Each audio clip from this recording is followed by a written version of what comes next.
Graça e paz, irmãos. Eita, que o amém foi um amém de sono. Graça e paz, irmãos. Melhoramos. Irmãos, eu gostaria de compartilhar com os irmãos a palavra em Lucas 24, 28.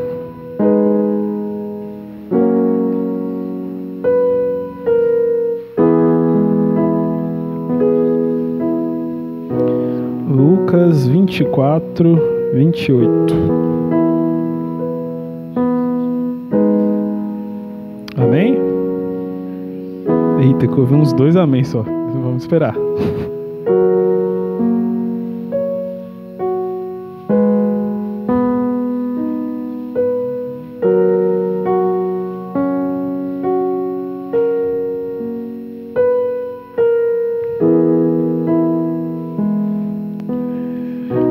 Amém?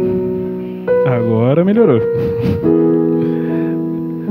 Ao se aproximarem do povoado para o qual estavam indo, Jesus fez como quem ia mais adiante, mas eles insistiram muito com ele. Fique conosco, pois a noite já vem, o dia já está quase findando. Então ele entrou para ficar com eles. Quando estava à mesa com eles, tomou o pão, deu graças, partiu e deu a eles. Então os olhos deles foram abertos e o reconheceram, e ele desapareceu à vista deles. Perguntaram-se um ao outro: não estava queimando o nosso coração enquanto ele nos falava no caminho e nos expunha as Escrituras? E vamos só até aqui.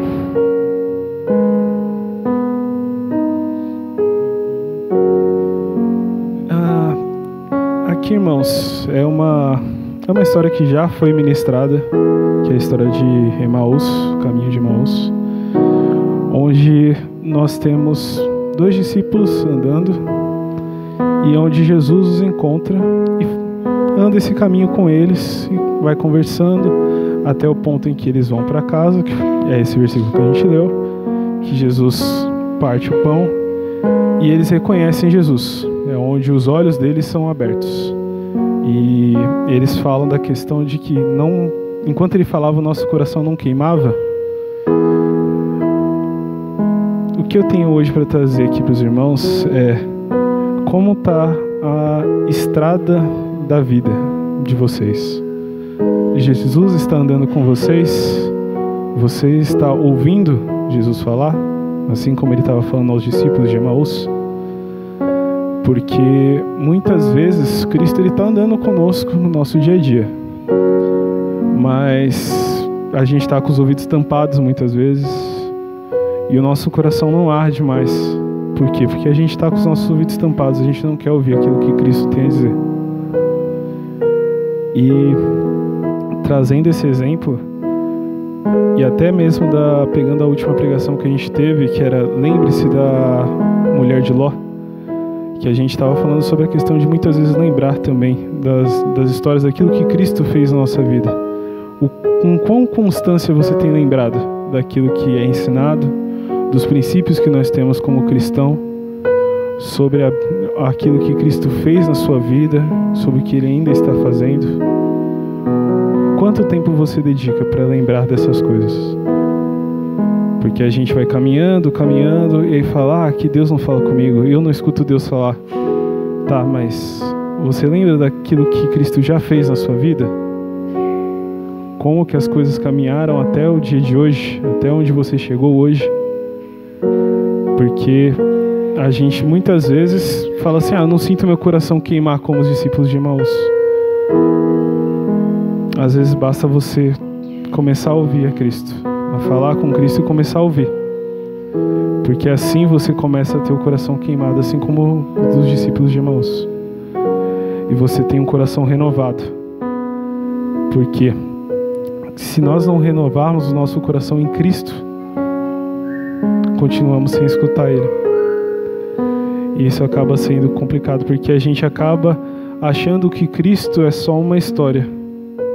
A gente lê a Bíblia, a gente ora, e muitas vezes a gente leva Cristo só como uma história. A gente leva muitas vezes histórias de ficção muito mais a sério do que Cristo.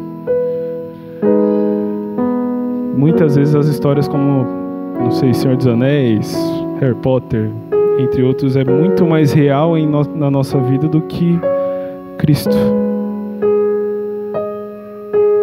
E com isso, irmãos, a gente precisa voltar e lembrar daquilo que Cristo é, daquilo que Ele tem feito, de quem Ele é, que Ele é o nosso Deus e que Ele não é uma história só, mas que Ele está aqui e Ele está em nós.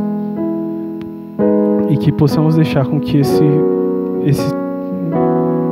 fogo do Espírito Santo queime em nossos corações, para que possamos realmente lembrar de tudo isso, de tudo que Cristo já fez em nós e que ainda há de fazer. Amém? Eu gostaria de orar com os irmãos antes da gente começar. Os irmãos podem se colocar de pé para a gente orar. Senhor, meu Deus, eterno Pai, obrigado, Cristo, por esse dia. Obrigado pela Tua graça, o Teu amor, a Tua misericórdia, Deus. Pai, que o Senhor possa estar falando aos nossos corações nessa manhã.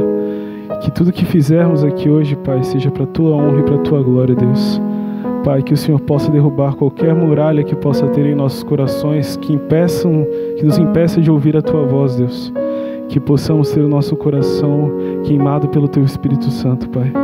Que possamos olhar e reconhecer o Senhor, assim como os discípulos que estavam no caminho de Emaús, Pai. Que em tudo o Senhor possa falar em nós e através de nós, Deus. Louvado seja o Teu grandioso e poderoso nome, Pai. Em nome de Jesus, amém. Amém, irmãos. E aí, assim, hoje a gente vai fazer o louvor um pouco diferente do nosso habitual. Nós temos 4 músicas que a gente vai tocar. Essas 4 músicas vão ser emendadas uma na outra. Então é uma música só em uma só, certo? Esperamos que os irmãos gostem, que os irmãos nos acompanhem. São todas, menos a de Emaús, a Emaús é nova. Esperamos também que os irmãos tenham ouvido durante a semana. E o restante são músicas que os irmãos já conhecem.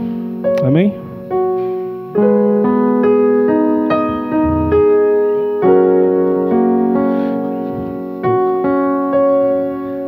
Quem é esse que vem nos abraçando? Quem é esse que vem nos constrangendo com o olhar? Ele é tão sábio, ensina em amor. Ele é tão manso, cuida dos corações. Quem é esse que vem nos abraçando? Quem é esse que vem nos constrangendo com o olhar? Ele é tão sábio, ensina em amor. Ele é tão manso, cuida dos corações. Ele entrou em casa, Ele está à mesa. Ele nos observa, sabe que o esperamos. E ao partir do pão, os nossos olhos se abrem e reconhecemos quem Tu és. Ao som da Tua voz, os nossos corações queimam de amor, queimam de amor. Nós arrumamos a casa, perfumamos ela toda, nós preparamos a mesa. Tome um lugar de honra. Nós arrumamos a casa, perfumamos ela toda, nós preparamos a mesa. Tome um lugar de honra.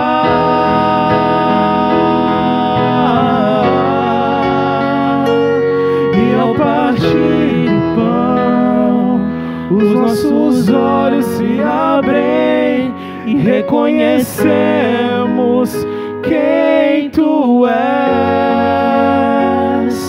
Ao som da tua voz, os nossos corações queimam de amor, queimam de amor.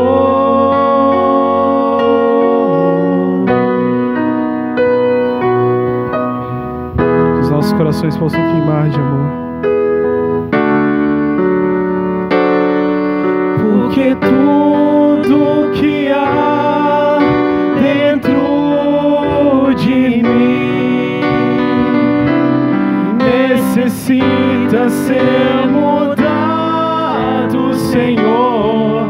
Porque tudo que há dentro do meu coração necessita mais de ti. Renova-me, Senhor Jesus. Já não quero ser igual.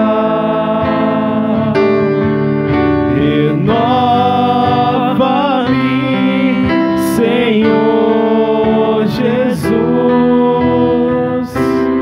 Põe em mim teu coração.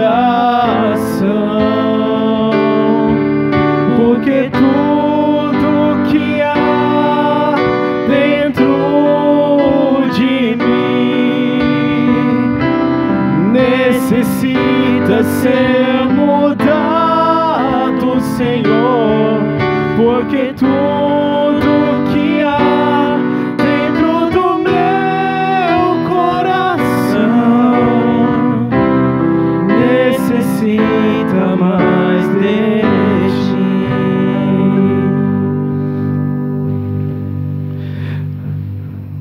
Ele é o meu Senhor, Ele é o Rei dos Reis, Ele é o Pai de amor, poderoso Deus, é o Emmanuel, Ele é o grande eu sou, Ele é o Cordeiro que me salvou, Ele vivo está, Ele ressurgiu, sempre reinará, para sempre existiu, Ele é o Alfa, o Ômega, o início e o fim, Salvador, o Messias, amigo pra mim, Príncipe da paz, só por Ele eu viverei.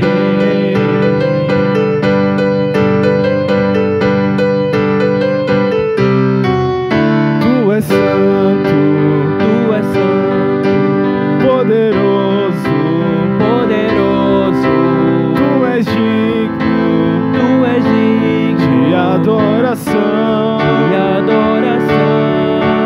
Eu te sigo, Eu te sigo, eu te ouço, eu te ouço, para sempre para sempre te amarei. te amarei. Ele é o meu Senhor, Ele é o Rei dos Reis, Ele é o Pai de amor, poderoso Deus, é o Emmanuel, Ele é o grande eu sou, Ele é o Cordeiro que me salvou, Ele vivo está, Ele ressurgiu, sempre reinará, para sempre existiu, Ele é o Alfa, o Ômega, o início e o fim, Salvador, o Messias, amigo pra mim, Príncipe da paz, só por Ele eu viverei.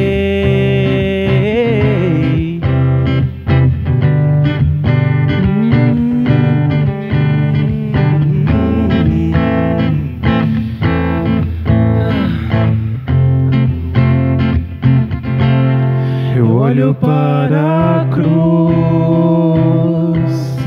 e para a cruz eu vou. Se eu sofrer participar, da sua obra vou cantar. Meu Salvador na cruz mostrou o amor do Pai, do justo Deus.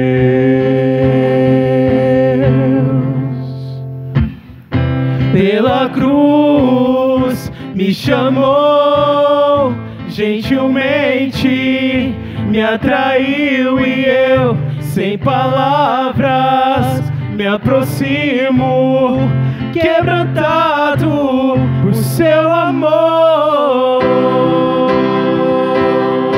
Que possamos ser quebrantados por esse amor. O amor de Deus que possa arder em nossos corações e que possamos ser transformados por Ele. Imerecida vida, de graça recebi, por sua cruz, da morte me livrou, trouxe minha vida, e eu estava condenado, mas agora pela cruz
chamou gentilmente, me atraiu e eu, sem palavras, me aproximo, quebrantado por seu amor.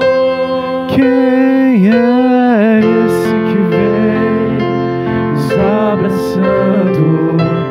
Quem é esse que vem nos constrangendo com o olhar? Ele é tão sábio, ensina em amor. Ele é tão manso, cuida dos corações. Ele entrou em casa, Ele está à mesa, Ele nos observa, sabe que o esperamos, e ao partir do pão, os nossos olhos se abrem e reconhecemos quem Tu és.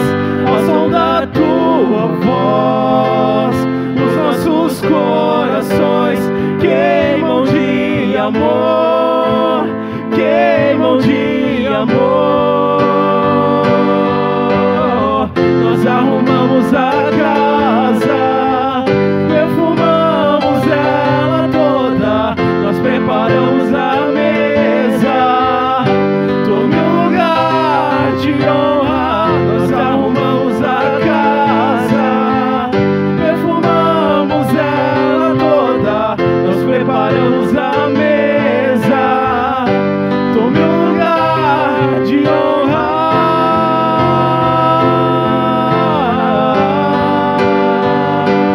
E ao partir do pão, os nossos olhos se abrem e reconhecemos quem Tu és.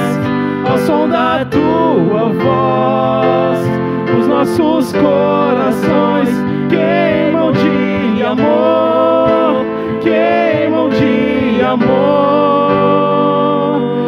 ao partir do pão, os nossos olhos se abrem e reconhecemos quem Tu és. Ao som da Tua voz, os nossos corações queimam de amor, queimam de amor.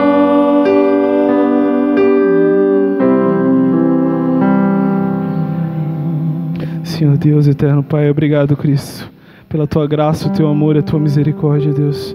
Que os nossos corações possam queimar de amor por Ti, Deus. Que possamos ter os nossos olhos abertos e vermos, Pai, o Senhor, o Seu agir em nossas vidas, Pai. Que em tudo, Pai, possamos buscar a Ti em primeiro lugar, Deus. E que o Senhor possa continuar a falar aos nossos corações, ardendo e abrindo os nossos olhos para a Tua palavra, Deus. Santo, santo e poderoso és Tu, Pai. Louvado seja o Teu grandioso e poderoso nome, Deus. Em nome de Jesus, amém. Agora a gente vai passar para o momento de oferta, irmãos. Amém. Amém, as palmas são para Deus.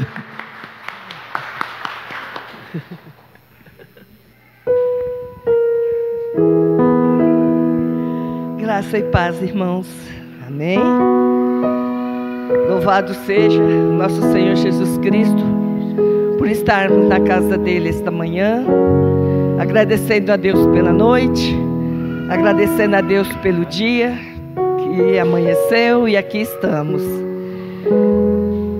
Que o Senhor esteja a tratar com cada um de nós neste dia de hoje, como eu creio que já está tratando desde o momento que chegamos, que oramos e já estamos no louvor, e vai continuar tratando conosco também nesse momento das nossas ofertas, nossos dízimos.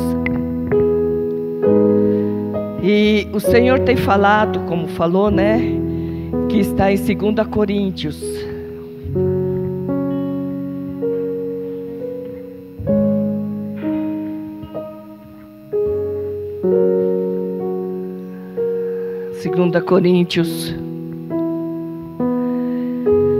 Coríntios, assim, são versículos, né? Vamos ler no 8, que é um ensinamento que nós conhecemos de Paulo, as cartas de Paulo para as igrejas, e vem nos despertar que naquele tempo, né, já tinha a contribuição naquele tempo, e continua, porque a palavra do Senhor, ela se renova a cada dia, mas nos incentiva, nos orienta a estar contribuindo.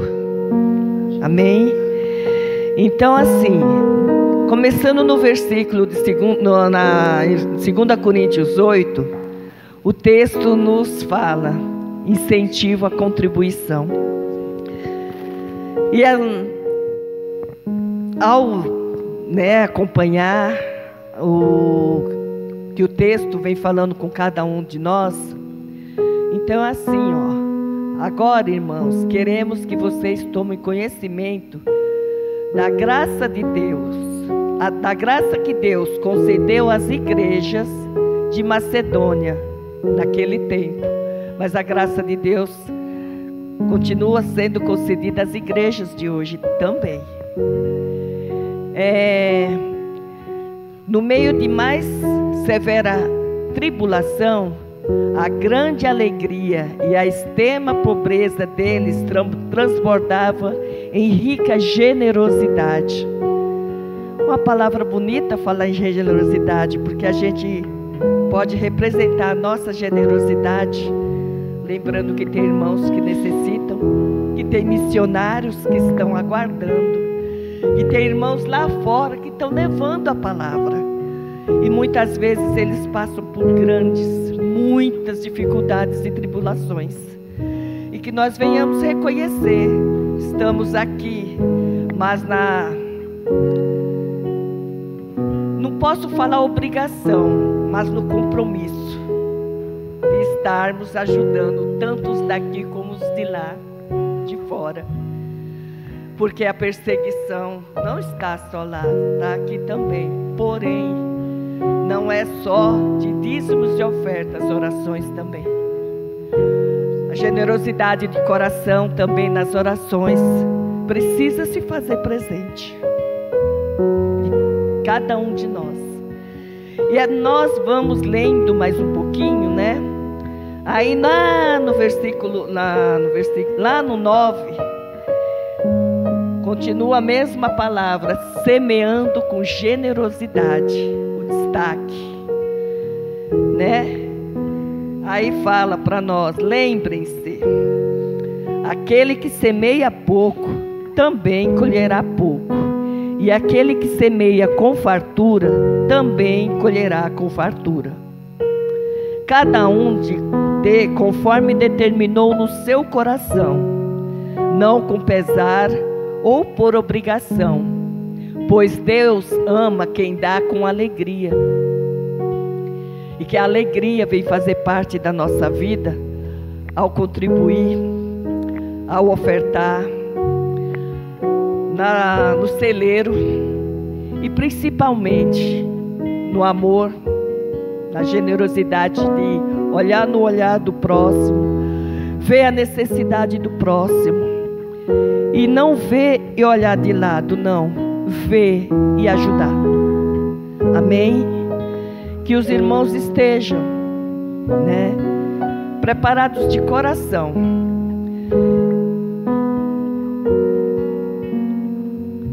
Aí no 9,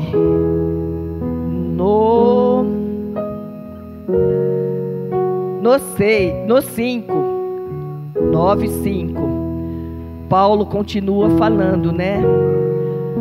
Sim, assim achei necessário recomendar que os irmãos visitem antes e concluam os preparativos para a contribuição que vocês prometeram. Então ela estará pronta como oferta generosa e não como algo dado com avareza. Nós temos o compromisso de, na hora que nós pegamos nosso salário, nossas aposentadorias, nós já meditar na primeira parte, separar para a casa do Senhor. Senhor, quando os irmãos separam, ora e consagra de coração. Nossa, irmãos, vocês não sabem de onde vem tanta bênção. E a gente agradece a Deus por isso, porque é o reconhecimento, a generosidade do nosso coração perante Deus, porque tudo Ele sabe, tudo vê, Ele conhece, sonda também. Que o Senhor esteja tratando, não do chegar e falar assim, estou pegando essa parte aqui para dar na igreja. Não, já tem que vir dentro do coração da gente o que a gente vai ofertar na casa do Senhor. Louvado seja Deus. Amém? Oremos. Senhor Jesus, Pai querido, aqui estamos, Senhor, neste momento, te dando glórias, te dando graças, Pai, por todo o sustento que Tu tens, Senhor, derramado sobre o Teu povo, sobre a face da terra, sobre os Teus filhos, Senhor, que reconhecem o Teu grande amor, e a gratidão, Senhor, por estarmos, Senhor, com condições de ajudar, de contribuir. Ó Senhor, de estar, Senhor, estendendo a mão àqueles, Senhor, necessitados, aqueles que precisam, Pai, não só de ofertas de dinheiro, Senhor, mas de alimento e principalmente de oração e amor. Então eu peço a Ti, Senhor, continua a tratar com cada coração na Tua casa, com cada coração na face da terra. As igrejas, Senhor, nesse momento que estão, Senhor, ó Deus, ó Senhor, em culto ao Teu nome, que seja, Senhor, abençoado as ofertas, as contribuições, os missionários, Senhor, que estão no campo, Senhor, ó Deus, nós pedimos a Ti, supre, Senhor, a necessidade deles, e que nós venhamos, Senhor, ter condições com a nossa pouca, Senhor, nosso pouco entendimento, mas que a nossa contribuição seja, Senhor, abençoadas por Ti, e que a generosidade, Senhor, de cada um, Senhor, venha, Senhor, estar suprindo, Pai, a necessidade dos que estão necessitando. Eu te oro, te agradeço por esse momento. Senhor, abençoa, Senhor, o emprego, a aposentadoria, ó Senhor, o lucro de cada um da tua casa. Que cada um, Senhor, que oferta, Senhor, com amor e com carinho. E eu peço a ti também, Senhor, que aqueles que não têm condições de estar contribuindo, mas que o amor, Senhor, venha tratar, Senhor, com o coração deles e contribuam com oração, com generosidade, Pai, a oração que o Senhor esteja tratando também. Ó Senhor, dê condições, dê, Senhor, forma, Senhor, de que a gente esteja, Senhor, sendo, Senhor, generosos na tua casa e fora da tua casa também. É que eu oro e agradeço nesse momento por tudo, pela tua bênção, pelo teu cuidado. Agradeço a ti, Senhor, por estar tratando com cada um, Senhor, e que nós venhamos testemunhar, ó Senhor, testemunhar o teu grande amor, Senhor, onde quer que estejamos, Pai. Eu te louvo e te agradeço por tudo. Amém e amém. Aleluia.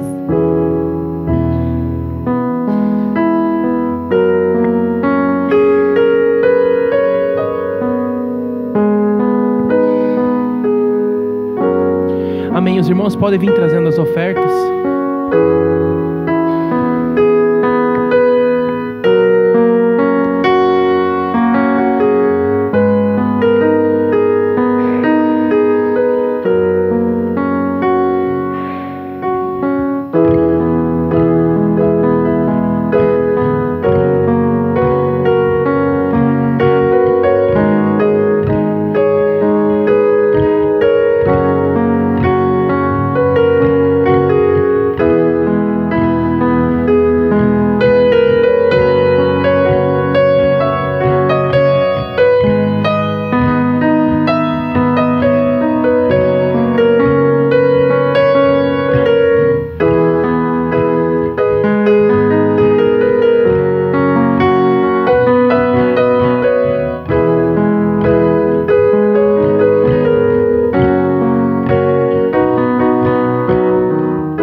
Como é que você está de Bíblia, meu irmão, minha irmã? Você está bem de textos para passear para lá e para cá?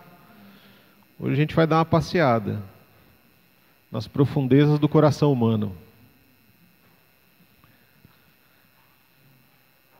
A gente vai começar em Provérbios, capítulo 4, verso 23, com um conselho, né? Porque Provérbios é um monte de conselhos que um sábio nos dá, direcionados por Deus. E ele começa esse conselho dizendo em Provérbios 4, 23, que acima de todas as coisas, guarde o seu coração, pois ele dirige o rumo da sua vida. Acima de todas as coisas. 4, 23. Provérbios. Acima de todas as coisas, acima de tudo, guarda o seu coração, pois ele dirige o rumo da sua vida.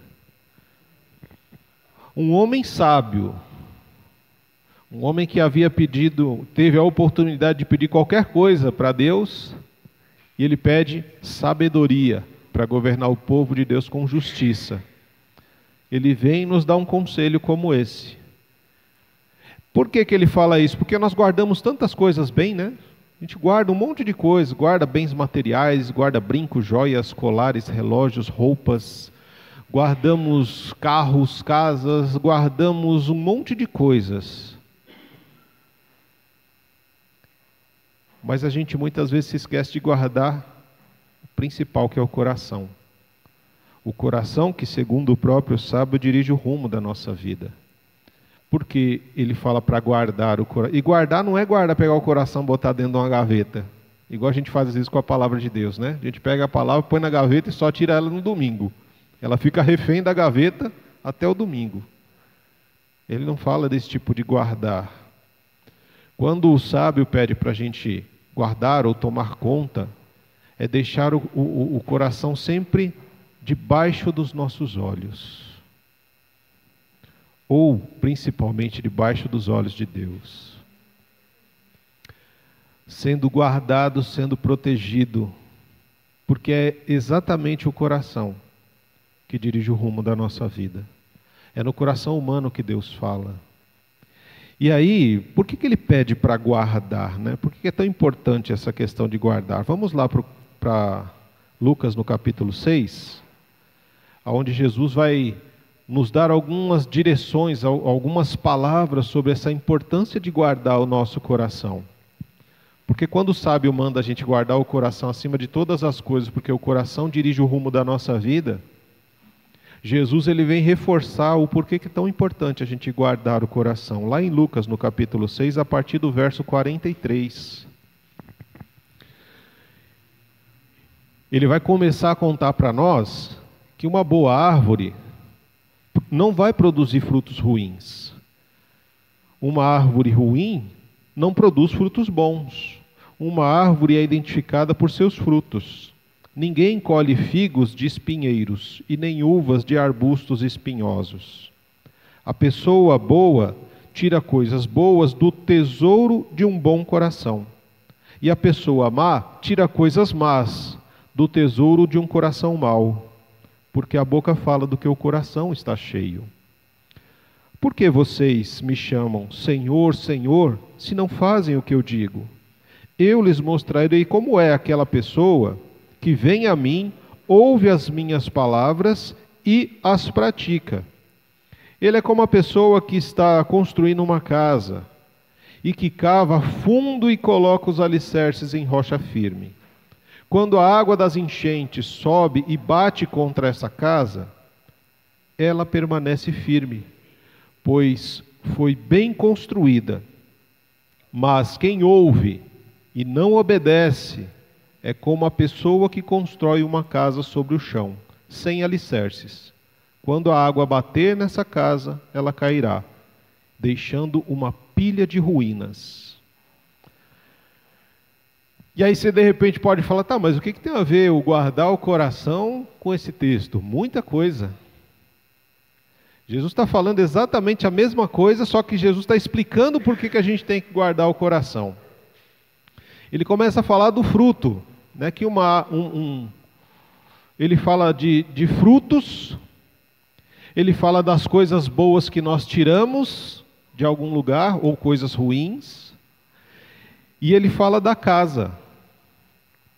O que são essas coisas? O fruto, a coisa que a gente tira, e a casa. São coisas externas, são coisas que as pessoas veem, né? Quando você passa, você não vê o fruto que está numa árvore, é algo externo. Quando eu tiro alguma coisa de algum lugar e mostro aquilo, você não está vendo? É algo externo. Quando você passa na rua e você vê as casas, é externo. Mas muito mais importante do que aquilo que nós vemos externamente é de onde vêm essas coisas. Ele fala de frutos. Como é que a gente conhece a árvore? Pelo fruto. Se o fruto é bom ou se o fruto é ruim. Raiz dessa árvore, se essa árvore tem uma raiz boa, né, e nós vimos João 15 falando sobre a importância do agricultor cuidando dessa árvore, né? Se essa árvore tem uma raiz boa, ela cresce forte, os frutos dela vão ser fortes, vão ser bons. Se é uma árvore ruim, os frutos vão ser ruins. E uma árvore boa não vai dar fruto ruim. Assim como uma árvore ruim não vai dar fruto bom. Quando você pega coisas boas ou ruins, você tira de algum lugar, de um baú, de um lugar bom ou de um lugar ruim, né? Nós vemos que, por exemplo, no mundo antigo, nos tempos de Jesus, os tesouros eles eram guardados em vasos. Esses vasos serviam tanto para guardar algo bom quanto algo ruim, dependia do tipo do vaso. E a casa? Também vai depender da fundação dessa casa, dos alicerces dessa casa. Porque quando ele fala que se uma casa Uma pessoa, ela recebeu os mesmos materiais para construir uma casa. Uma pessoa foi muito mais prudente, porque ela ouviu tudo o que tinha que ouvir e obedeceu na forma de construir aquela casa. Ele foi a uma rocha, perfurou até o fundo, colocou os alicerces e começou a construir aquela casa. Deu um trabalho danado. Deu muito trabalho para furar a rocha e construir aquela casa. Mas nos dias maus, nos dias que vierem as enchentes, aquela casa vai permanecer firme. Ela não vai cair. Agora, quando a pessoa recebeu todos os materiais necessários, as instruções necessárias para construir a casa, mas ela construiu de qualquer jeito, ela não queria ter trabalho, ela queria fazer rapidamente e logo entrar na casa, e ela fez, construiu, entrou, e muitas vezes nós vemos essas pessoas dizendo: olha, você perde tanto tempo perfurando uma rocha, que eu construí a casa, está tranquila na areia aqui, foi muito mais fácil. Mas nos dias maus, quando as enchentes vêm, essa casa cai. Porque ela não tem fundamentos, ela não tem alicerces. Ela é fraca. E isso tudo tem a ver com o coração, porque Jesus diz: olha, a boca fala do que o coração está cheio. Aquilo que você fala é resultado daquilo que está lá dentro. Se você olhar, por exemplo, Marcos, no capítulo 7, verso 21 em diante, é só voltar um livro antes. Jesus, ele está reunido ali com os fariseus e eles questionando por que os discípulos não lavam as mãos para comer e tudo mais. Jesus vai dar uma lição para eles, voltando ainda para o coração. Marcos 7, a partir do verso 20, em seguida acrescentou: aquilo que vem de dentro é que os contamina. Ou seja, não é o que entra no corpo, mas é o que sai do corpo. Não é o que entra, mas é o que sai. Por quê? Pois de dentro do coração da pessoa vêm os maus pensamentos, a imoralidade sexual, roubos, homicídios, adultério, cobiça, perversidade, engano, paixões carnais, inveja, calúnias, orgulho e insensatez. Todas essas coisas desprezíveis vêm de dentro. São elas que os contaminam. Você já parou para pensar que o seu coração sem Jesus é cheio disso aqui? Terrível, né? E Jesus fala: olha, a boca fala do que o coração está cheio. Então, quando ele traz o exemplo do fruto, daquilo que nós tiramos, né, de um tesouro e de uma casa, é o que você vê por fora. Mas qual a origem disso? De onde que isso vem? Por que vocês me chamam Senhor, Senhor, mas não fazem o que eu lhes mando fazer? Não adianta a gente falar Senhor, Senhor, mas o meu coração não está prostrado no altar do Senhor. A gente cantou aqui, né? O coração queima. Renova-me, Senhor, nos dando um coração, colocando o seu coração em nós. Porque o nosso coração, ele está prejudicado. E o sábio vem dizer: olha, guarda o teu coração, porque ele dirige o rumo da sua vida. E aí, quando a gente olha esse texto, né, ele fala que do coração vem os maus pensamentos, a imoralidade, roubo, homicídio. Ele mistura um monte de coisas aqui. Porque quando a gente olha para as Escrituras e pensa em coração, a gente só pensa num órgão chamado coração, né? A gente dá um nome de coração. Mas a Bíblia, quando trata do coração humano, ela não está se referindo unicamente ao órgão, o coração.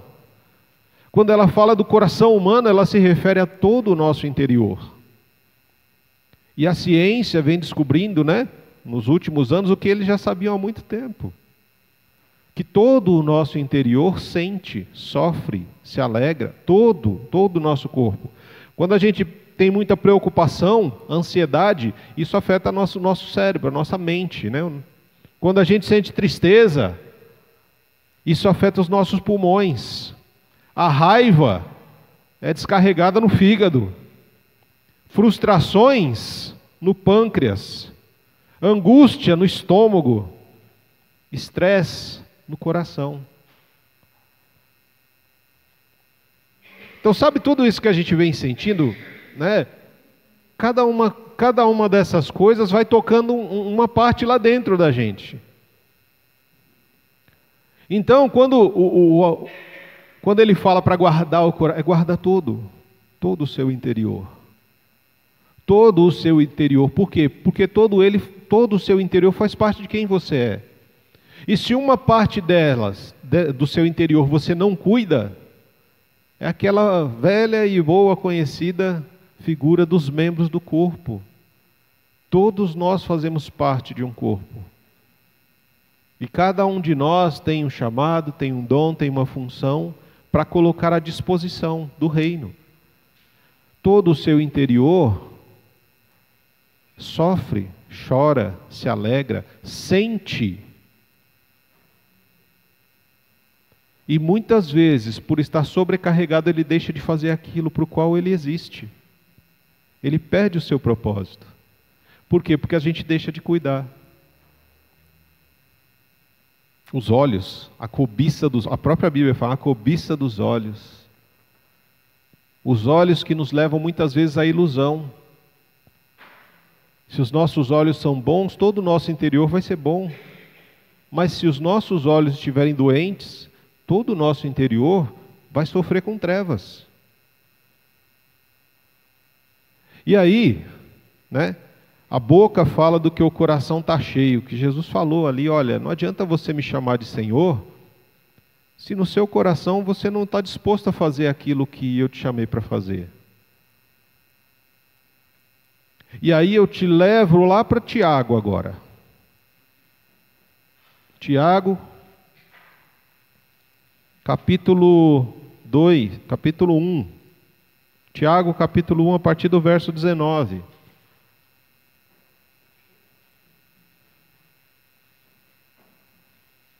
Você já deu um mergulho ali no coração humano, né? Nós já demos um mergulho no coração humano, vimos o tanto de coisas que está dentro do coração, dentro de nós, e que quando sai causa tanto problema. E aí o Tiago, irmão de Jesus, ele vem lá no capítulo 1, verso 19, dizendo, olha, vocês precisam entender isso, meus amados irmãos. Estejam todos prontos para ouvir, mas não se apressem em falar e nem em se irar, porque a ira humana não produz a justiça divina.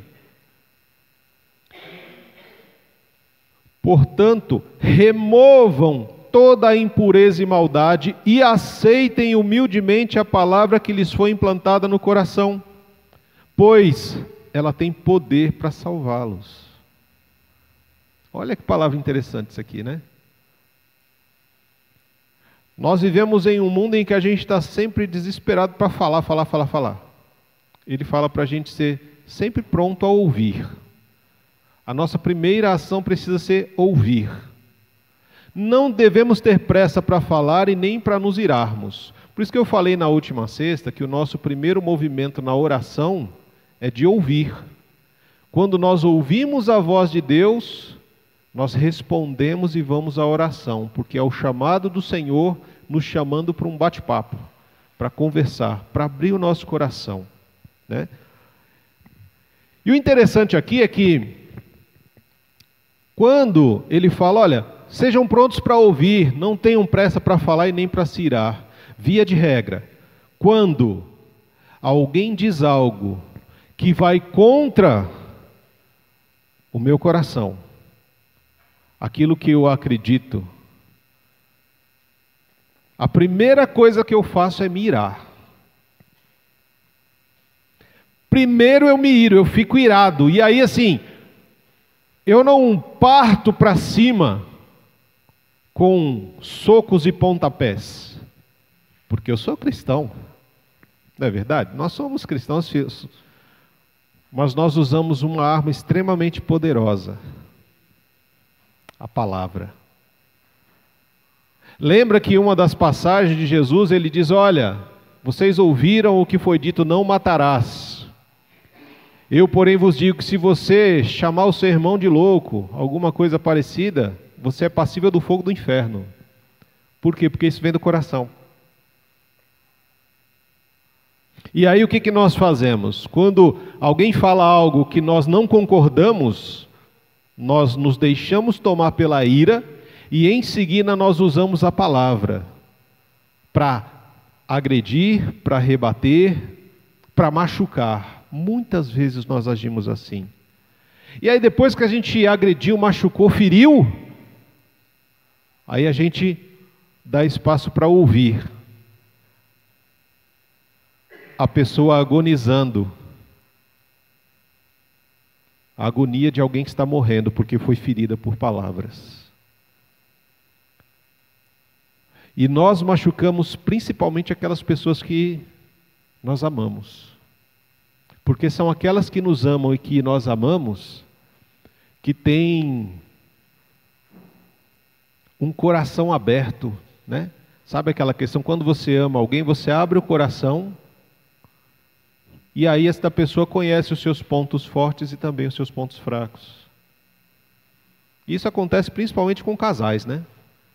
Que se amam, que convivem juntos, e aí quando de repente, num momento ali de conversa, um fala algo e sabe quando você está meio que...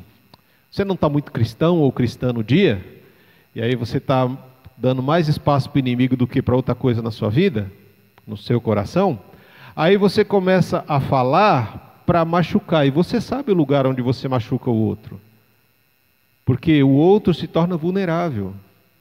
Por que é tão difícil a gente obedecer quando Jesus fala para nós, olha, ame o seu irmão como eu amei vocês?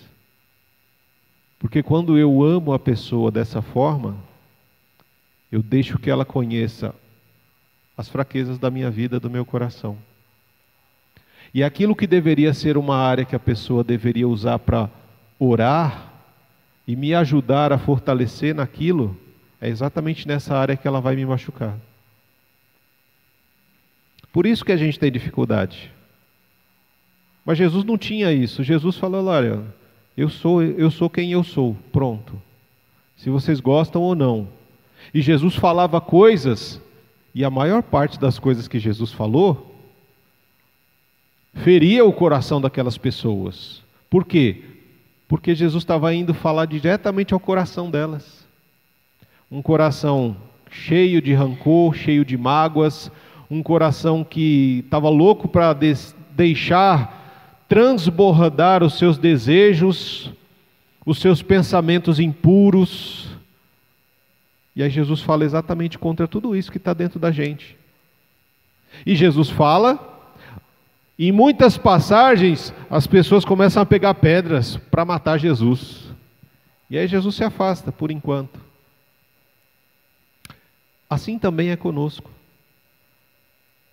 Quantas vezes nós não quisemos agredir alguém com palavras?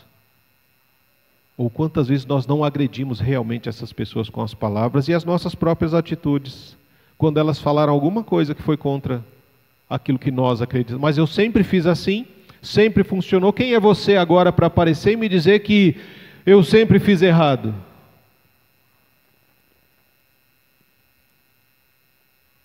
E via de regra, essas coisas acontecem com aqueles que estão nos conduzindo aos caminhos do Senhor.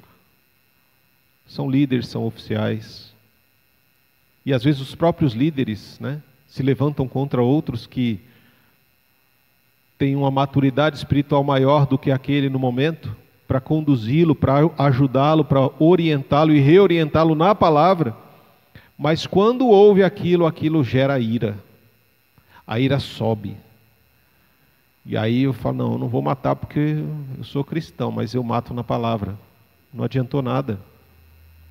Jesus já falou para nós que uma boa parte do que o que a gente acha que faz de errado, que é externo, é apenas a consequência daquilo que está lá dentro. E ele fala para nós, olha, portanto, removam toda impureza e maldade. Sabe aquela questão, irmãos? que a gente viu lá em João no capítulo 8, quando Jesus fala para os fariseus: olha, vocês não conseguem ouvir a minha palavra porque não tem espaço dentro de vocês para ela. É o que acontece muitas vezes conosco. Quando o nosso coração está cheio de tantas coisas que nós vimos aqui, não tem espaço para a palavra do Senhor dentro da gente. E aí ele fala: olha, removam toda a impureza e maldade que tem dentro de vocês e aceitem humildemente a palavra que lhes foi implantada no coração. Deus implanta a palavra em nós. A gente não precisa ir longe para buscar a palavra está dentro de nós. O problema é que tem tanta sujeira dentro da gente, tem tanto pensamento ruim, tem tanto desejo carnal, que a palavra não tem espaço para poder crescer. Ela é sufocada pelas ansiedades da vida, como fala lá em Mateus no capítulo 13, na parábola do semeador.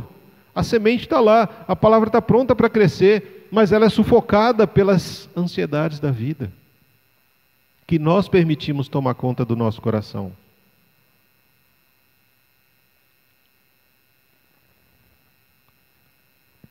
E aí ele volta, né, no verso 22, não se limitem, porém, a ouvir a palavra, ponham-na em prática, do contrário, só enganarão a si mesmos.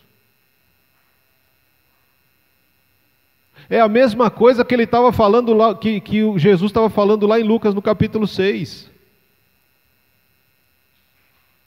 Qual é a diferença daquele que apenas ouve a palavra daquele que ouve e pratica?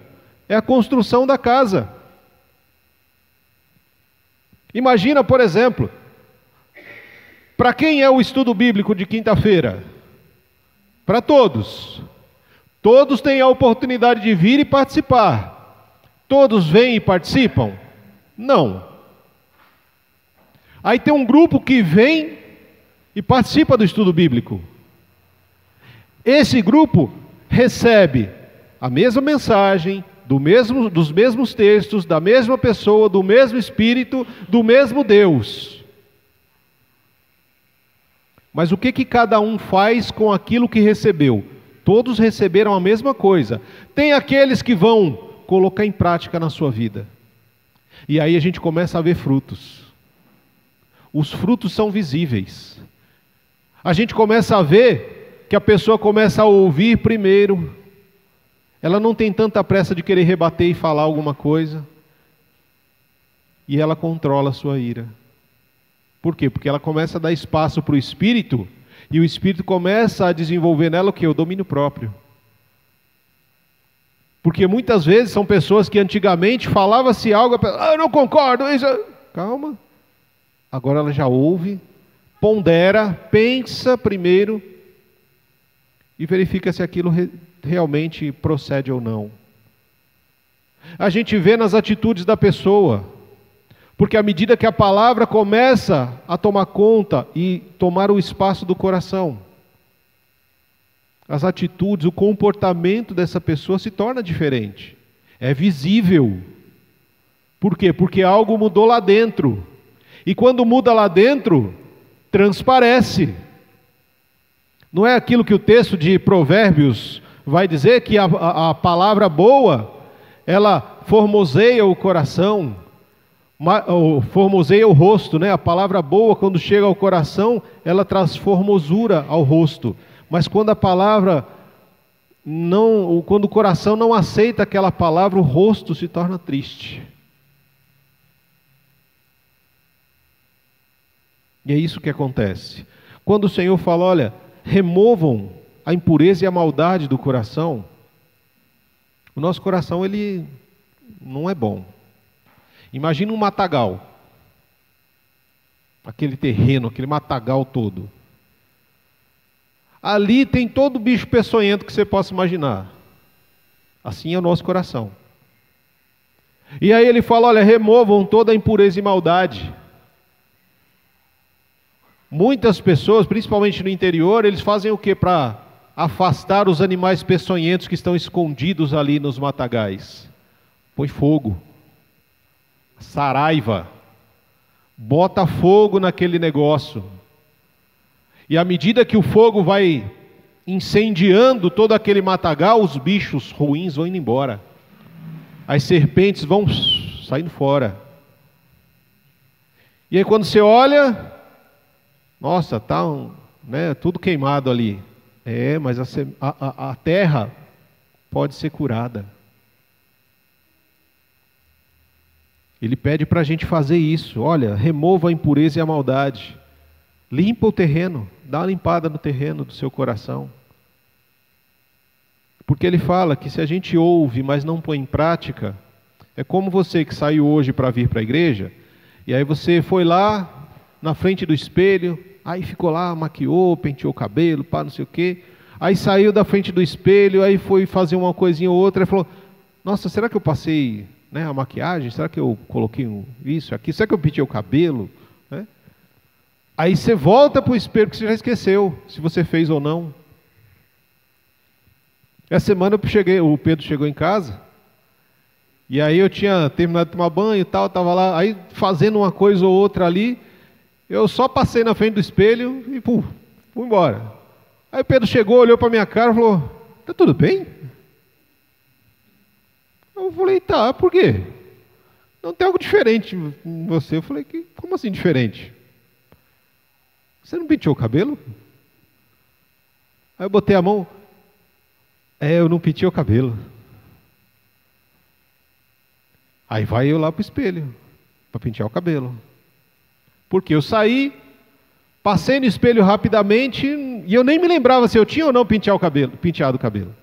Assim também é o que o texto diz. Você que só ouve e não pratica, é como uma pessoa que passou no espelho, saiu, e aí ela não lembra se ela fez ou não determinada coisa, porque aquilo não foi praticado.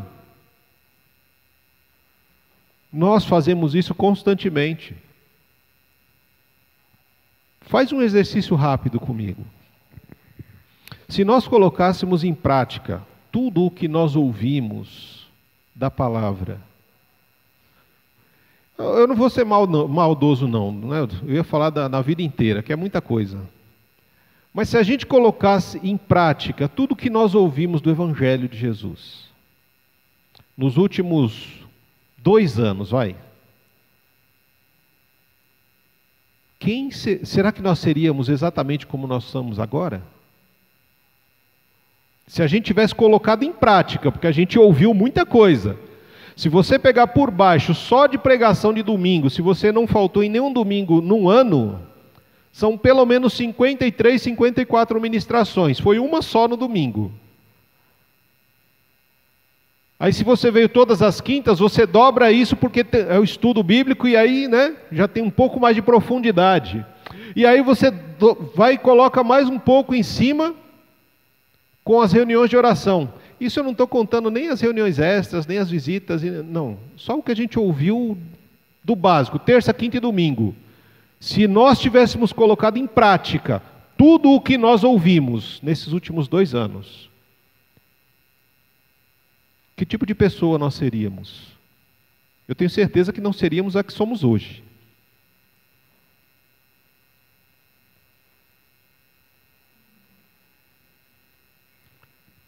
Mas o nosso problema está na prática, E aí, lá no verso 25, se contudo observarem atentamente a lei perfeita que os liberta, perseverarem nela e puserem-na em prática, sem esquecer o que ouviram, serão felizes no que fizerem. Olha que texto. Ele diz, se eu observar, se eu perseverar, se eu praticar e se eu não esquecer, eu vou alcançar sucesso em tudo que eu fizer. Eu vou ser feliz em todas as coisas que eu fizer, externamente. Por quê? Porque se eu observo, se eu persevero, se eu pratico e se eu lembro de tudo o que está aqui dentro, o Espírito Santo, ele produz alegria dentro de mim. Paz, justiça, mansidão, domínio próprio, longanimidade, paciência. Ele produz isso aqui dentro. E se eu observar essas coisas, perseverar nelas, praticar e lembrar delas constantemente, tudo que eu fizer do lado de fora vai ser nada mais, nada menos do que aquilo que Deus falou para Abraão lá no começo, que iria ser abençoado para ser uma bênção.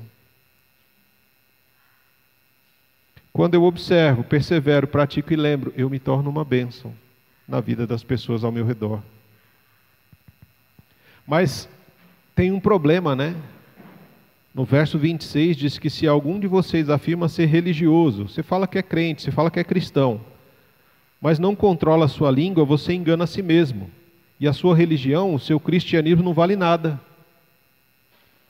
A religião, ou seja, o cristianismo puro e verdadeiro aos olhos de Deus, o Pai, é este: cuidar dos órfãos, das viúvas em suas dificuldades e não se deixar corromper pelo mundo. O tipo de cristianismo que Deus espera de nós é o cristianismo que age, que toma uma atitude, que não fica apenas na palavra, mas é aquele que se torna, aquele que vai e acolhe o outro, que abraça o outro nas suas necessidades, e aquele que vive num mundo de trevas, mas não permite que as trevas adentrem o seu coração e tomem a direção da sua própria vida, ou seja, que é o que ele diz, não se deixe corromper pelo mundo. Controle a língua. Olha o que ele fala, né? E aí ele vai falar sobre a questão da língua no capítulo 3. No verso 2, é verdade que todos nós cometemos muitos erros. Se pudéssemos controlar a língua, seríamos perfeitos, capazes de nos controlar em todos os outros sentidos. Controlar a língua. E aí ele vai dar exemplos aqui da língua, né? De um grande incêndio começa com uma faísca. Um grande navio é controlado por um leme, tão pequeno. E assim também é a nossa língua. A nossa língua, olha só o que ele fala no verso 6 do capítulo 3.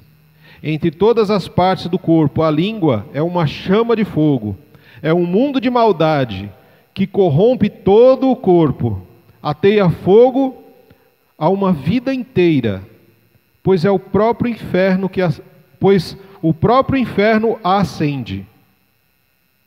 O ser humano consegue dominar toda a espécie de animais, ave, réptil, peixe, mas ninguém consegue domar a língua. Ela é incontrolável e perversa, cheia de veneno mortífero. Às vezes louva o Senhor e Pai, e às vezes amaldiçoa aqueles que Deus criou à sua imagem e semelhança. E assim, bênção e maldição saem da mesma boca. Meus irmãos, isso não está certo. Acaso de uma mesma fonte pode jorrar água doce e amarga? Pode a figueira produzir azeitona ou videira produzir figos? Da mesma forma, não se pode tirar água doce de uma fonte salgada.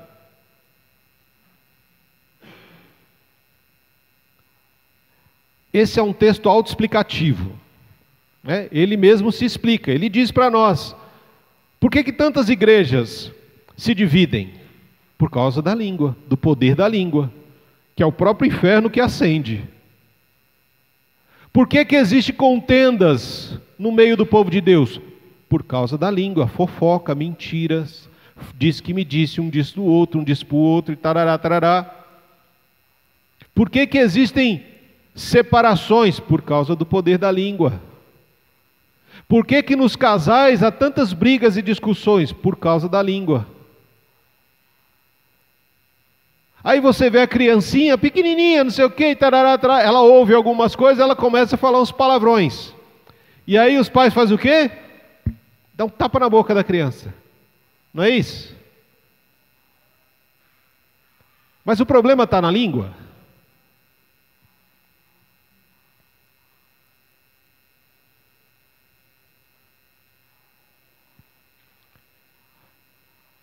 A língua nada mais é do que a consequência daquilo que está lá dentro.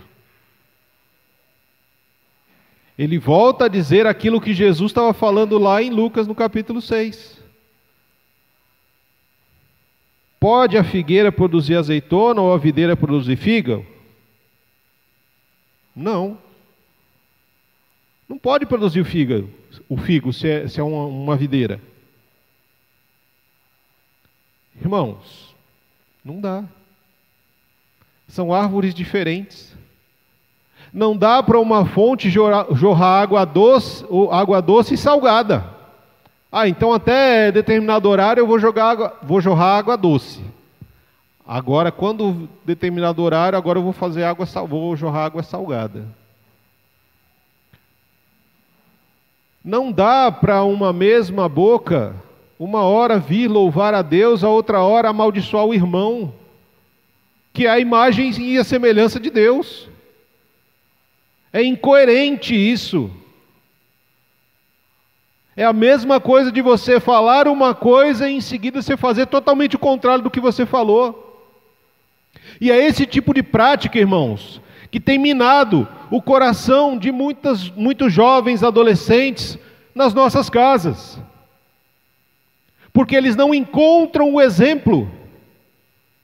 Eles não encontram aqueles que deveriam seguir. Porque eles olham pai e mãe, falam de Jesus, na igreja são santos, cantam, louvam, choram, mas em casa são demônios, xingam, gritam, batem. E aí o jovem, o adolescente olha aquele negócio e fala: não é possível, não pode, esse Deus ele não é algo bom. Não é que Deus não seja bom, Deus é bom. O problema não está em Deus, o problema está no nosso coração.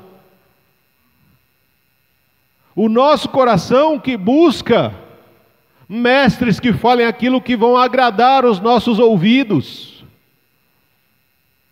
O nosso coração, que na realidade o apóstolo Paulo vai chamar lá no capítulo 12 de Romanos, de uma mente que precisa ser transformada.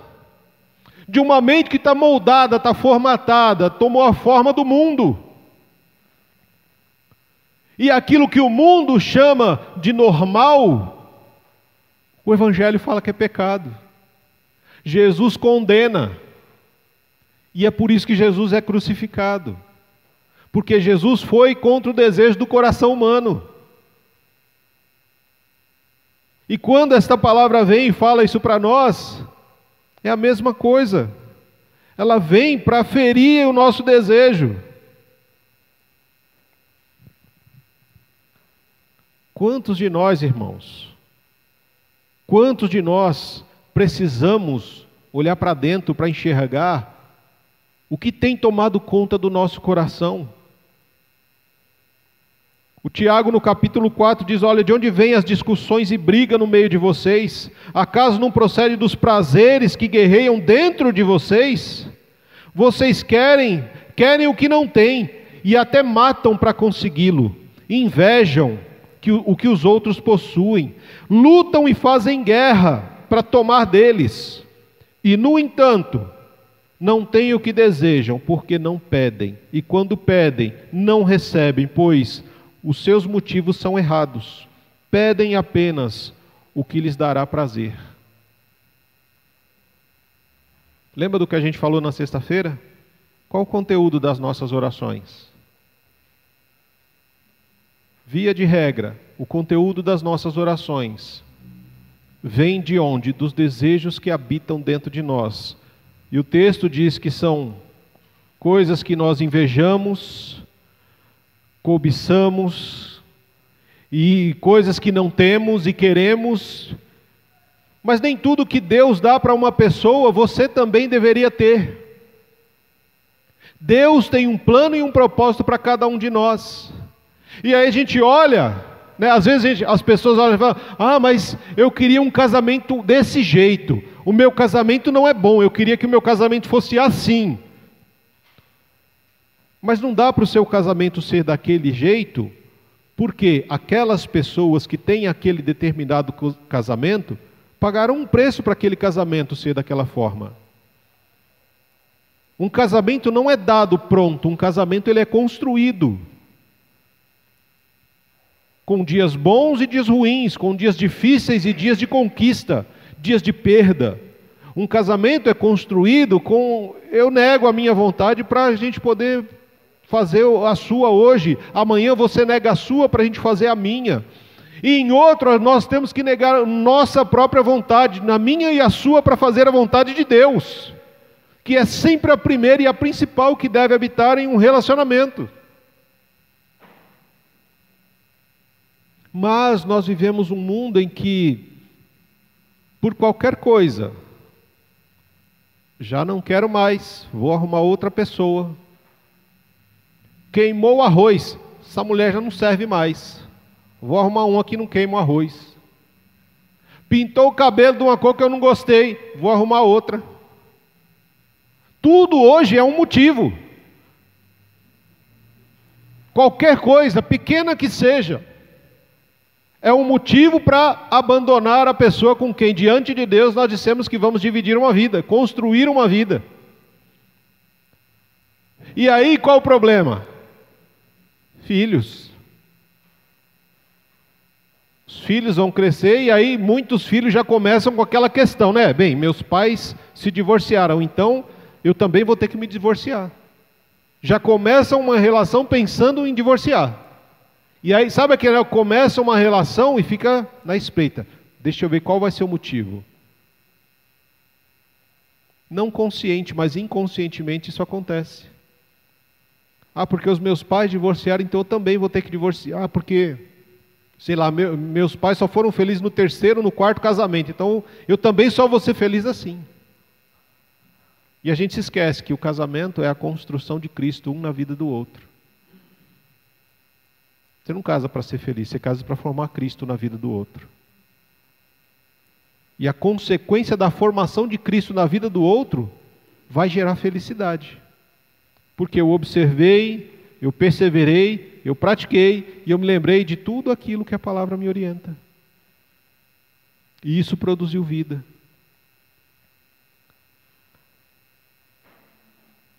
Pastor, mas o meu coração está doente.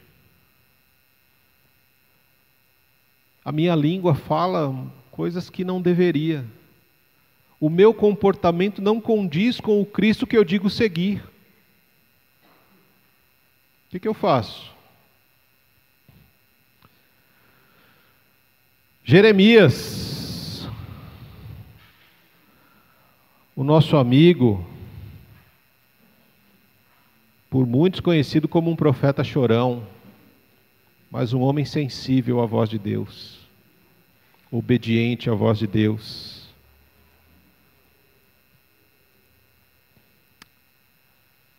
Ele fala que maldito, capítulo 17, tá? Ele fala que maldito é o homem que confia na sua humanidade. Maldito somos eu e você que achamos que a gente pode vencer o pecado, que a gente pode vencer os desejos da nossa carne sem Cristo. Maldito somos nós que achamos que vamos vencer qualquer coisa na nossa vida sem o poder de Deus nela. Ele vai dizer para nós que uma onça não pode mudar as suas pintas.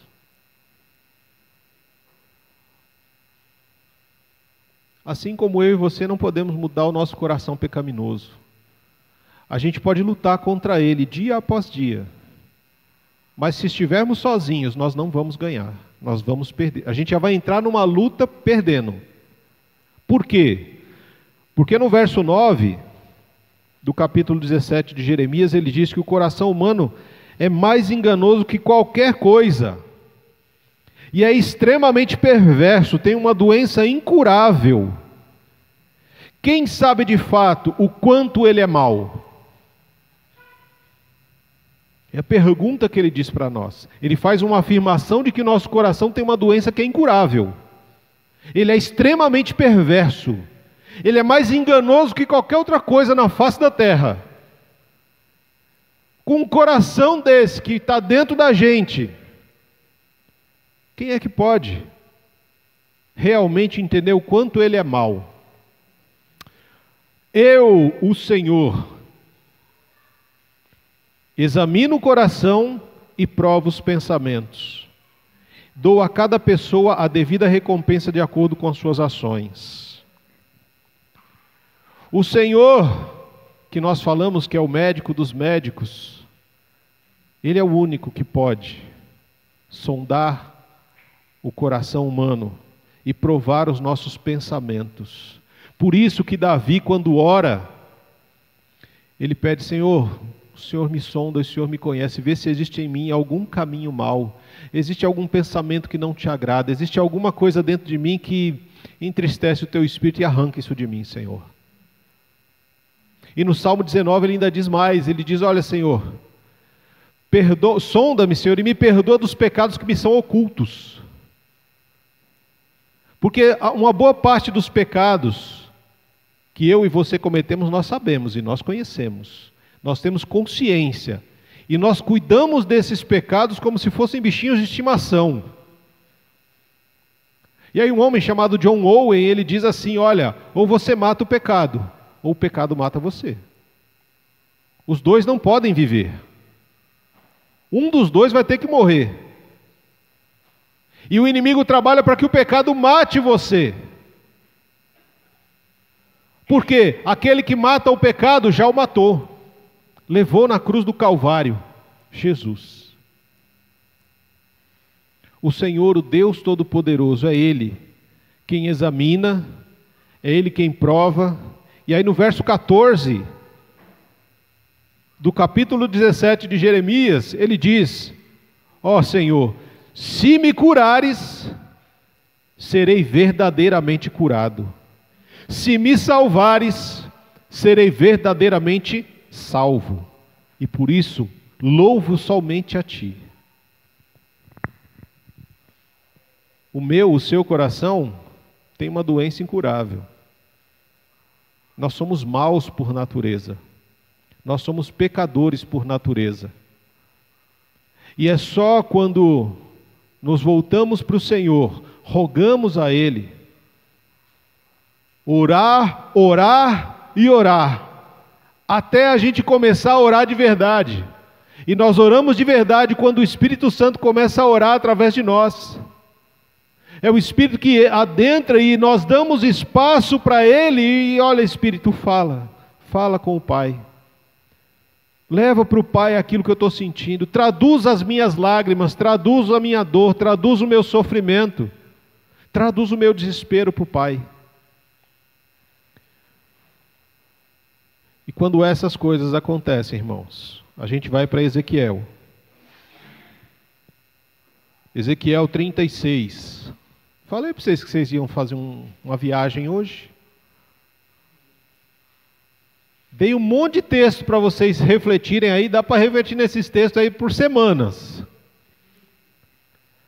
Ezequiel 36, a partir do verso 25, ele vem dizer para nós como é que esse Senhor, como é que esse médico dos médicos, como é que esse Deus vai fazer para curar e para salvar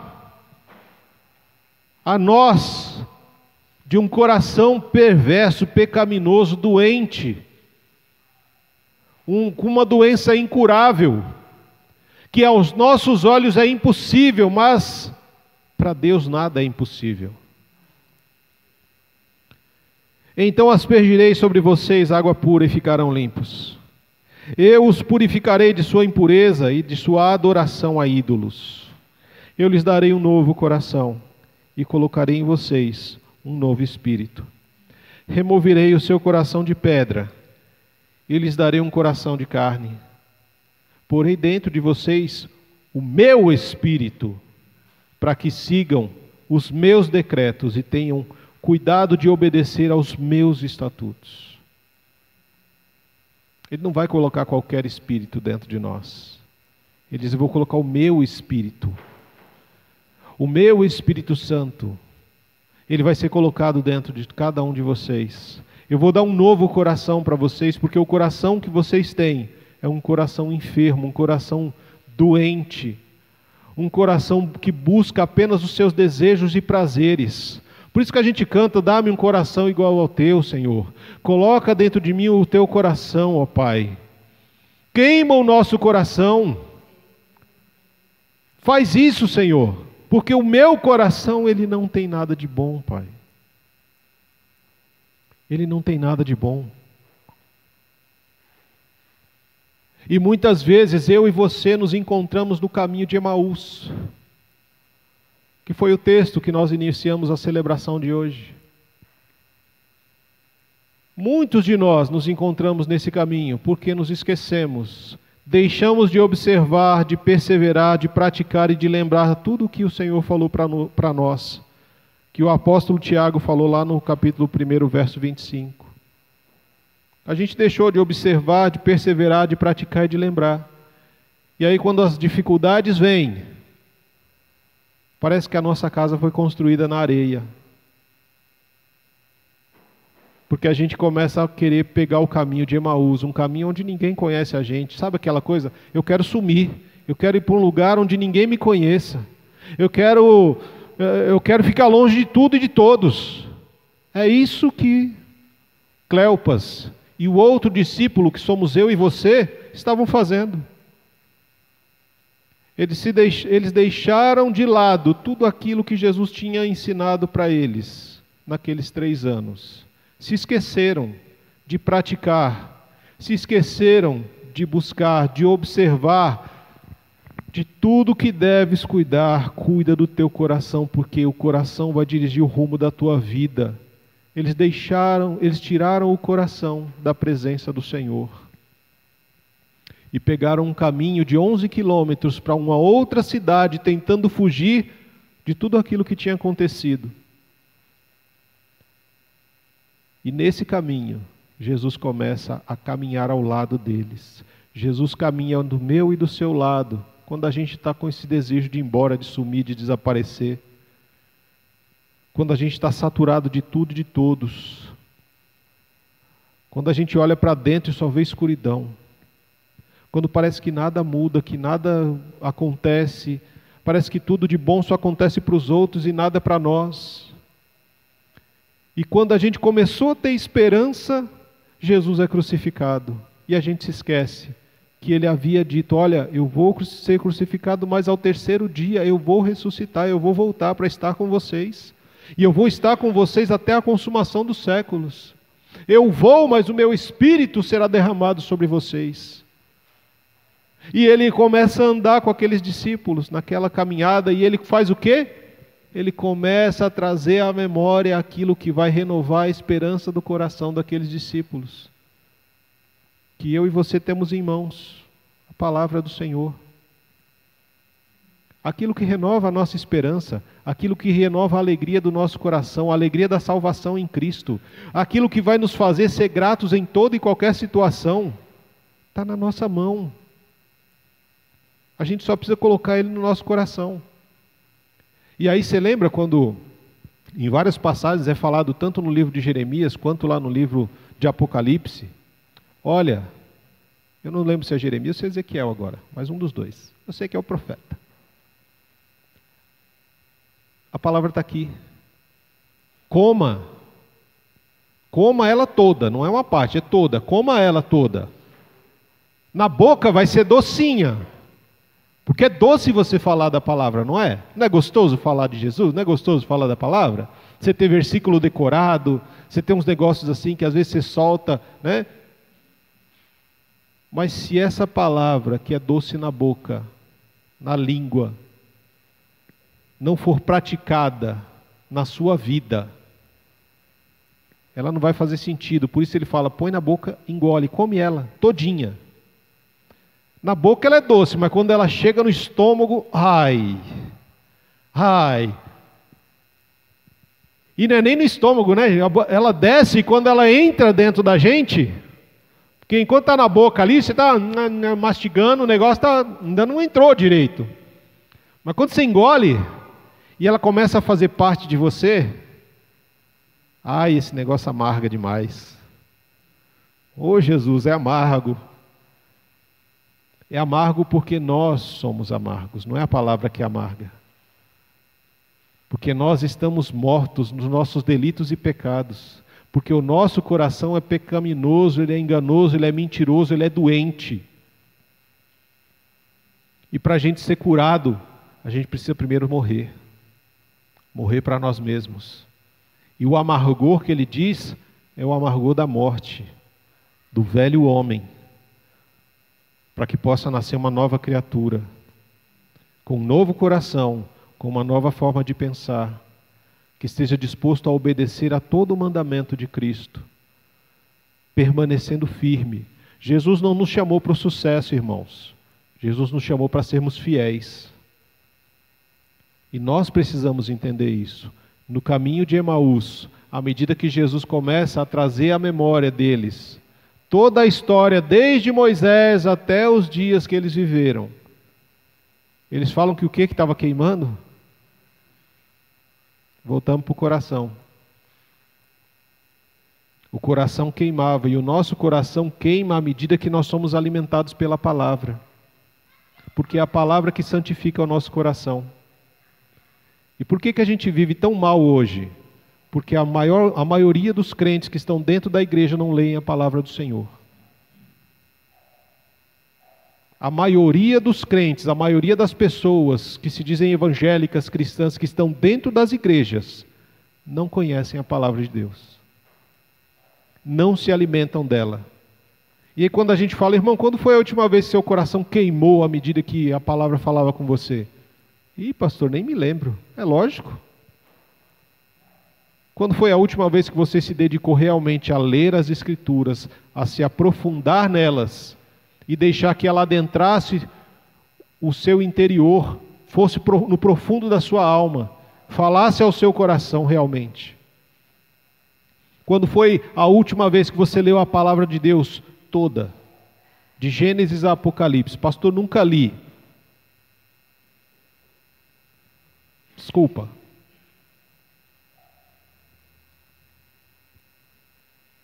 Você não conhece, você não é alguém que conheça a palavra de Deus. Se você numa vida inteira, você nunca leu a palavra de Deus, de Gênesis a Apocalipse inteira, desculpa.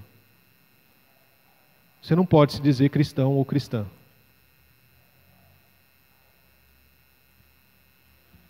Você não pode dizer para mim que você é um homem ou uma mulher de oração.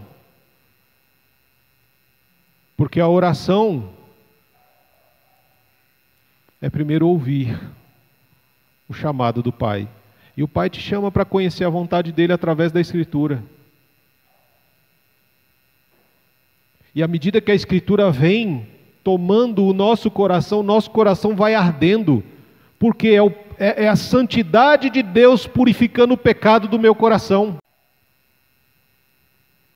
E à medida que isso acontece, eu sou levado à comunhão, eu sou levado à mesa, eu sou levado ao lugar de intimidade, e ali no lugar de honra Jesus se senta, e no lugar de honra da mesa o Senhor parte o pão, e o pão partido representa o corpo dele, e quando ele parte esse pão, os meus olhos se abrem, os meus olhos são curados e eu vejo Jesus. Mas tem que haver um processo. Primeiro ele tem que queimar lá dentro. Ele incendeia o matagal do meu coração, que está cheio de bichos peçonhentos, inundado numa lama de pecado imunda. Os meus pensamentos imundos, à medida que a palavra vai adentrando em mim, ela vai me santificando e vai queimando dentro de mim. Ela queima o meu coração.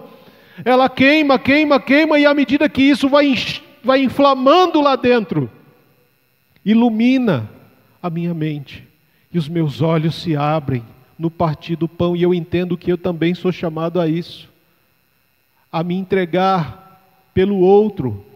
Eu e você somos chamados a ter o corpo partido em favor de outros.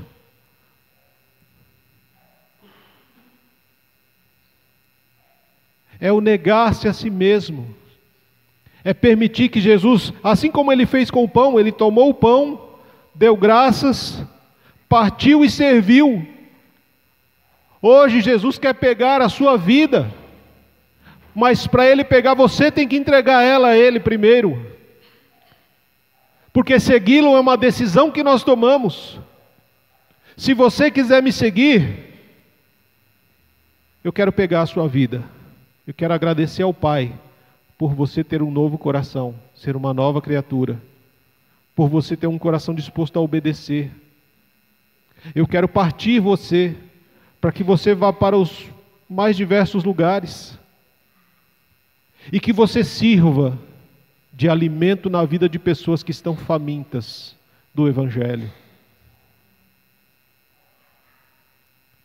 Nós precisamos tanto, irmãos, ter uma visão da glória de Deus. Assim como Isaías, quando ele tem a visão da glória de Deus, ele vê o pior de quem ele é. Ele olha para dentro do seu coração e ele grita desesperadamente, porque ele sabe que ele é passível do fogo do inferno. Porque o tipo de vida, o tipo de comportamento que ele está tendo, não condiz com alguém que serve no reino. E ele grita: ai de mim que sou pecador, os meus olhos viram o Senhor, e e os meus lábios são impuros, eu vivo no meio de um povo de impuros lábios. O Senhor purifica o pecado daquele homem, toca nos seus lábios, e ali vai adentrando e queimando tudo por dentro. E à medida que o pecado é queimado pela santidade de Deus, ele começa a ouvir, a discernir a voz de Deus no meio do caos.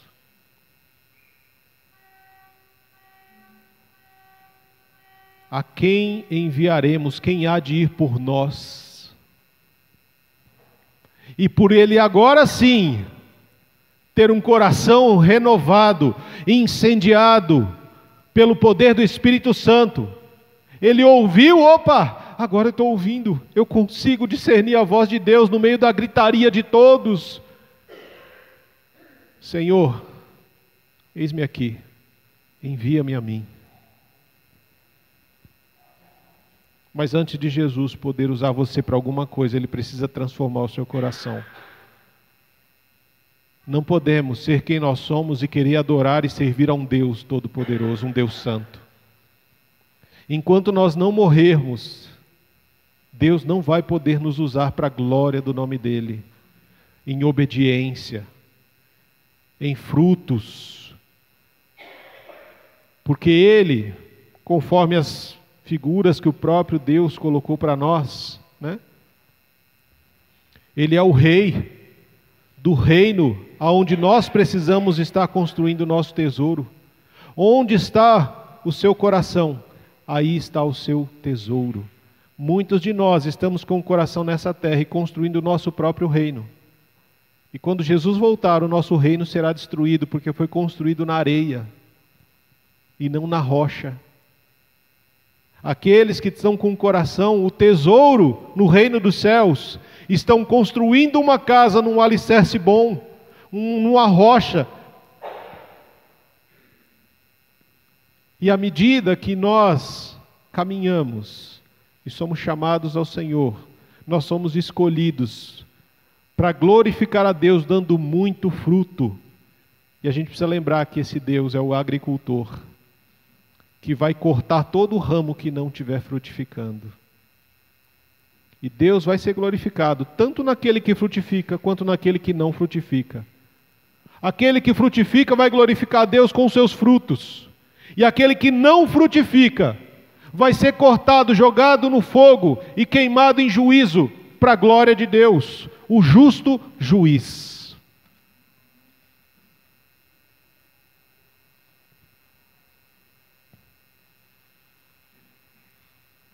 Que você possa, meu irmão, minha irmã, ter entendido tudo que eu falei aqui hoje. Porque uma boa parte de vocês está com a cara de interrogação, outros estão com a cara de desespero. Mas eu quero que você tenha esperança em Cristo. Porque se o seu coração está em Cristo, você é uma nova criatura. Você é um filho e uma filha amada de Deus. Você vai errar? Sim, você vai errar, mas o erro não vai fazer parte da sua vida. Vai ser uma pedra no caminho. Um momento em que você tropeça, mas no momento em que você tropeçou, você volta os seus olhos para o Senhor. Fala: Senhor, me perdoa. Eu deveria ter vigiado mais. Eu deveria ter orado mais. Eu deveria ter jejuado mais. Eu deveria ter conhecido um pouco mais da tua palavra. Eu tenho sido negligente. E por causa da minha negligência essas coisas acontecem. Peça perdão. Abandone o pecado. E alcançaremos a misericórdia do Senhor. Senhor, nosso Deus e Pai, em nome de Jesus, eu quero te agradecer pela tua palavra, que me leva às profundezas do meu coração pecaminoso, que me mostra, Senhor, que eu não tenho nada de bom, e o que eu tenho de bom vem do Senhor. Que me mostra o quanto eu tenho sido falho e negligente em coisas que são básicas do Evangelho, como ler a tua palavra para conhecer a tua vontade, como responder ao chamado da oração de joelhos, colocando diante do Senhor todo o meu coração, todo o pensamento que passa pela minha mente, que não deveria estar ali, eu deveria levá-lo cativo ao Senhor e não dar espaço a Ele dentro de mim. Porque todas as vezes que eu dou espaço a esses pensamentos que não provêm do Senhor, Pai, esse pensamento se torna uma tentação que pode crescer, se desenvolver e me levar à morte pelo pecado. Tem misericórdia, Senhor. Que o Senhor venha podar a minha vida, venha podar a tua igreja. Venha arrancar de nós, Deus, aquilo que está no nosso coração, mente, e que não deveria estar ali, Senhor. Sonda-nos. Perdoa-nos, Pai. Nos mostra o horror do nosso coração. Arranca de nós o coração duro, a mente fechada, os braços cruzados, os pés fincados em algum lugar que não se mexem, não saem do lugar para lugar nenhum, Deus.